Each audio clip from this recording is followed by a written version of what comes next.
Welcome to Crisis in Perception, where we examine the systems shaping our world, one book at a time.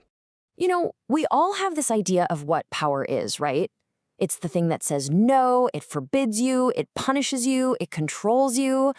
But what if the most effective, the most sophisticated kind of power doesn't do any of that? What if it doesn't restrict us at all? What if it works by creating a world where we freely and willingly choose to do exactly what it wants us to do?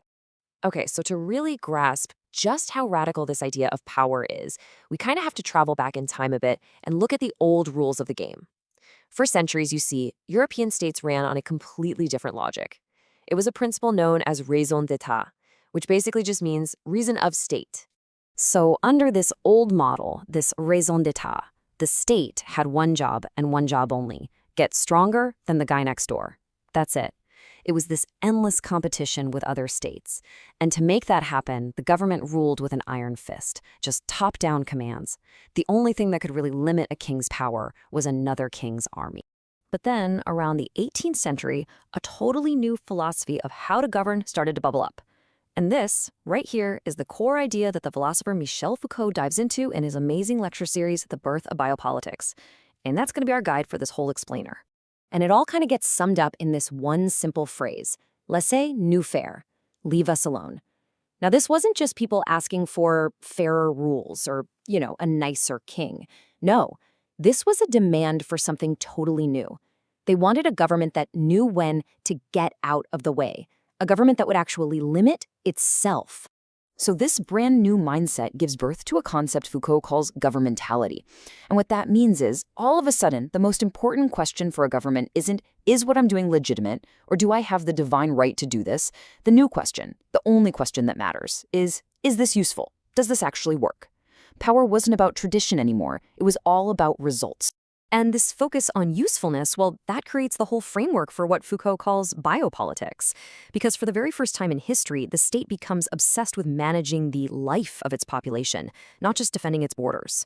Suddenly, things like public health, birth rates, how productive the workers are, all of that becomes a major political issue. Power isn't just about crime and punishment anymore. It's about optimizing life itself. All right, so if the government's new job is to be useful and to know when to back off, that begs a huge question, right?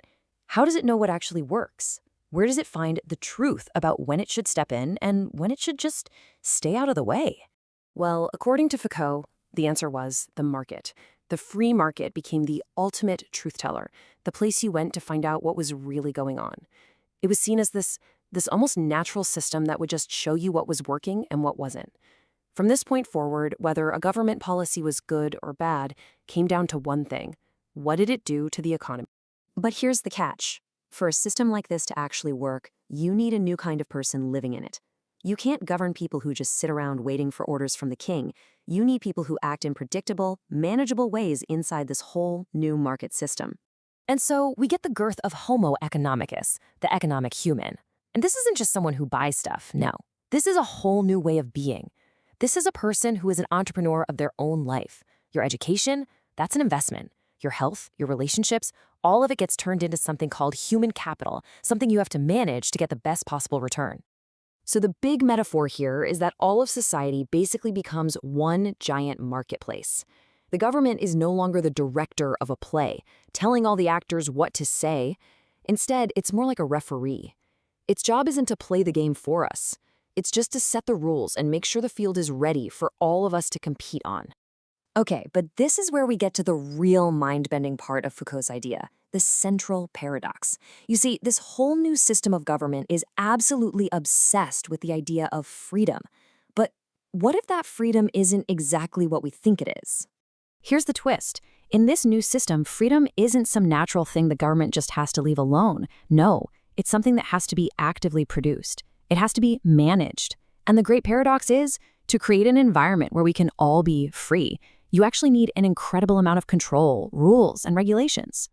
I mean, just think about it for a second. To have a so-called free market, you need a massive system of laws, tons of regulations, and a way to enforce it all, just to stop monopolies and make sure people honor their contracts. And to keep everyone secure enough to enjoy their freedom, well, you have to build up a whole culture around risk and danger, with all the surveillance that goes with it that we as individuals have to constantly navigate. Foucault has a great term for this stuff. He calls them liberogenic devices, basically things that are designed to generate freedom, but are built out of control and constraint. So you see, in this system, freedom and security, they aren't opposites fighting each other. They're two sides of the very same coin, constantly creating and reinforcing each other. So Foucault's whole analysis really leaves us with a pretty heavy question to chew on. He shows us that modern power doesn't just work by saying no anymore. Instead, it creates this entire environment, a world full of choices, incentives, and risks that nudges us, encourages us to manage ourselves, to always be saying yes to being the entrepreneur of our own lives. It's a form of power that in the end governs us through our own freedom.